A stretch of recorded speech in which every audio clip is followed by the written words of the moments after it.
January 15th, 2019. At just 25 years old, Mason Lowe was one of the brightest rising stars in professional bull riding. Ranked 18th in the world, he had earned a reputation for grace under pressure, grit in the saddle, and fearlessness few could match.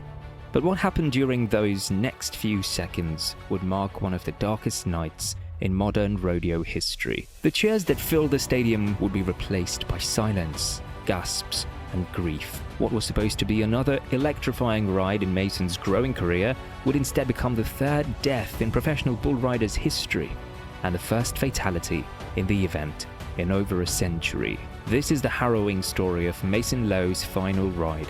The split-second twist of fate, the tragedy that unfolded in front of a horrified crowd, and the legacy of a cowboy who gave everything to the sport he loved. From the moment Mason Lowe took his first ride atop a milk calf on his family's farm in Exeter, Missouri, his destiny was clear. He was just 3 years old, barely big enough to hang on, but even then, something in him came alive. The thrill, the balance, the challenge. It wasn't just a hobby, it was a calling.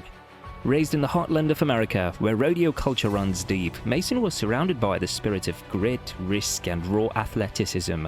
Unlike most kids his age, Mason didn't dream of becoming a football star or a video game champ.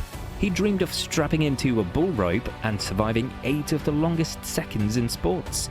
As a teenager, Mason skipped the high school rodeo circuit, a decision that stunned many but revealed his mindset.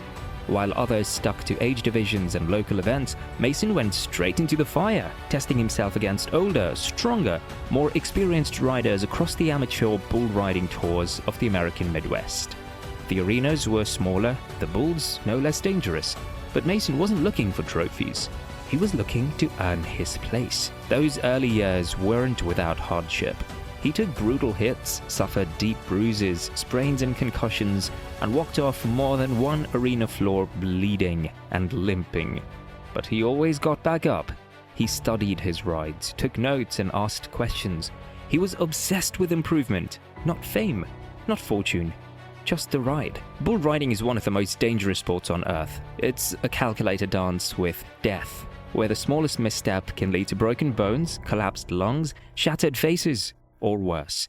Competitors have 8 seconds to stay mounted on an animal that weighs more than a compact car, kicks with the force of a sledgehammer, and spins like a cyclone. To many, it's madness. To Mason, it was the ultimate test. His commitment paid off. By his early 20s, Mason had earned his spot among the sport's elite, competing in professional bull riders events and climbing the world rankings. His style was clean, aggressive, and explosive. He leaned into the danger, using each movement of the bull to maintain his balance rather than fighting against it. This rare instinct made him stand out. In 2016, he joined the Velocity Tour, a proving ground for bull riders with dreams of making it to the PBR's top tier. He didn't just survive, he thrived, pulling down scores against some of the most powerful bulls in the country. In 2018, he was ranked among the top 20 riders in the world, and by the start of 2019, he was considered a serious contender for that season's World Championship run. But behind the talent was something even more rare: humility. Fellow riders spoke of Mason's quiet confidence, his deep respect for the animals, and the way he always shook hands with the stock contractors and thanked the crew after a ride. He was as loyal to the rodeo lifestyle as he was to the people in it. He wasn't chasing glory, he was chasing greatness. To outsiders, the 8-second ride might seem like a blip, but to a bull rider, those 8 seconds are everything. The ride begins the instant the bull bursts from the chute. The rider must grip a braided bull rope with one gloved hand while keeping the other hand free. If it touches the bull or their body, the ride is disqualified. The goal? Survive the storm, stay balanced, spur in rhythm, show control. Those 8 seconds stretch into a lifetime. Every jump, twist, and spin tests the rider's strength, balance, and reflexes. And unlike most sports, there's no safe way out. Even when the buzzer sounds, the danger is far from over. The dismount, the final leap or fall from the bull can be just as deadly as the ride itself. But Mason was no stranger to those risks. In his career, he had faced rank bulls, those known for violent spins, erratic movements, and unpredictable behavior. He'd been stomped, thrown, and bruised, but he kept coming back. Always coming back. By January 2019, Mason was at the peak of his powers. He was ranked 18th in the world and had secured multiple top 10 finishes at recent events. His dream of becoming a world champion bull rider felt closer than ever. He was in his prime. Until one ride changed everything. January 15th, 2019. It was a clear and bitterly cold evening in Denver, Colorado, where thousands of rodeo fans packed the stands of the National Western Stock Show, one of the most prestigious and time-honored events in the American rodeo circuit. For over 113 years, the stock show had been a stage for greatness, celebrating the raw power and tradition of Western sports. Never in its long history had it witnessed what was about to unfold. In the chutes that evening stood a bull named Hard Times, a formidable animal weighing over 1,500 pounds, bred for power, unpredictability, and explosive athleticism. Known throughout the circuit, Hard Times wasn't considered unusually aggressive. In fact, he had a reputation for being a professional bull, ranked, powerful, but not mean. He did what bulls were bred to do: buck, twist, and launch riders off his back without violent precision. Across roughly 30 previous competitions, Hard Times had thrown seasoned cowboys without serious incident. He wasn't feared for malice, but for his ability to perform, to challenge even the best riders. And that made him the perfect test for a bull rider on the rise. That night, Mason Lowe drew Hard Times. It was a challenging matchup, but not one that raised alarms. For Mason, this was another opportunity, another chance to climb the leaderboard, prove himself in front of a roaring crowd, and ride one of the toughest bulls on the tour. As Mason settled into the chute, donning his protective vest, gloves, and spurs, he appeared focused, eyes narrowed, jaw clenched, mentally locked in.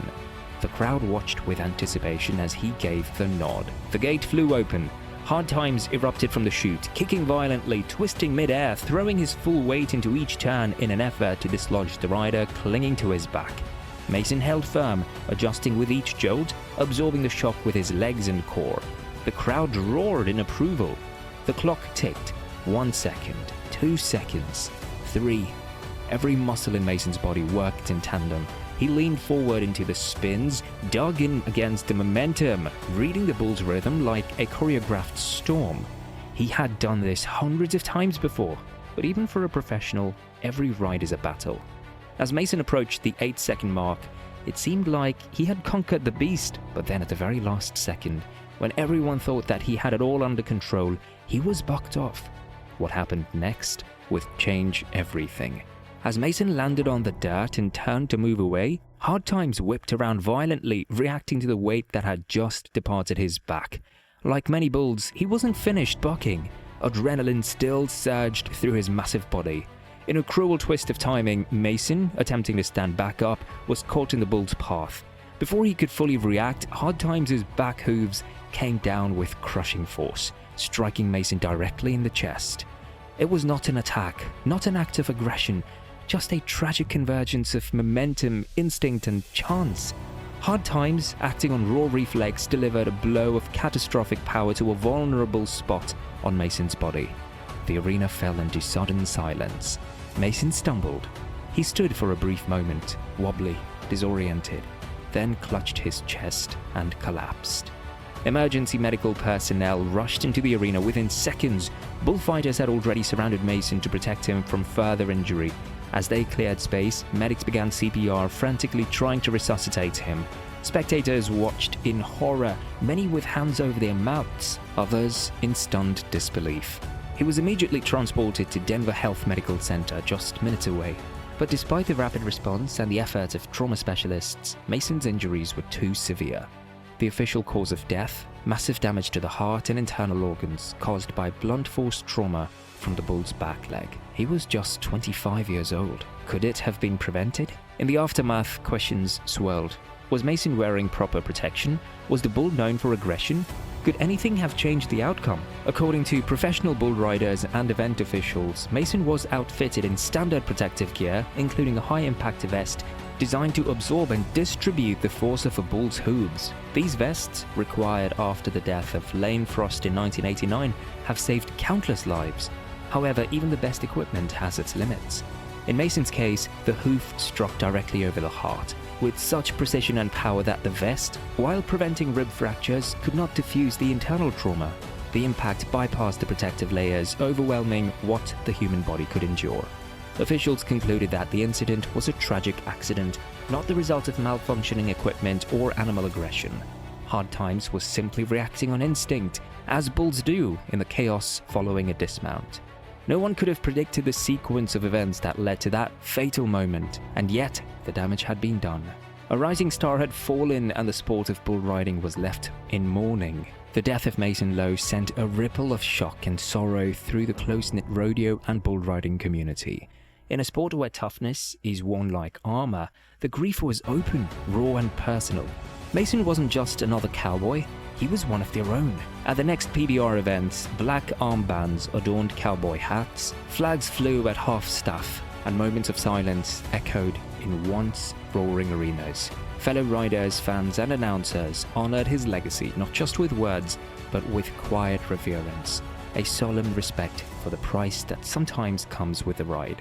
His close friend and fellow bull rider Jess Lockwood honored Mason in a way only a cowboy could, by transforming scraps from the chaps Mason wore on his final ride into a leather cross, which he now carries in his gear bag to every event. It was a symbol of pain, brotherhood and purpose, something real to hold on to in a world that doesn't always offer answers. The Professional Bull Riders organization soon created the Mason Lowe Award, given annually to the rider with the highest marked ride of the season. Inside the award's custom case sits a replica of the original leather cross, crafted from Mason's last ride, ensuring that his spirit lives on at the pinnacle of the sport he loved. In the years since, Mason's name has become a rallying cry for resilience, a reminder of both the beauty and brutality of bull riding. His legacy continues to inspire young riders chasing 8 seconds of glory, reminding them to ride with heart, grit, and the understanding that every second counts. Mason Lowe lived for the ride. He chased his dream with fearless determination, knowing every time he climbed on the back of a bull, he was putting everything on the line. And he did it anyway. Not for the fame, not for the paycheck, but because it was who he was. But his story leaves us asking, is there a line between bravery and sacrifice? Or are they sometimes the same thing? How do we weigh a life so fully lived, yet so suddenly lost? Thank you for watching. Until next time.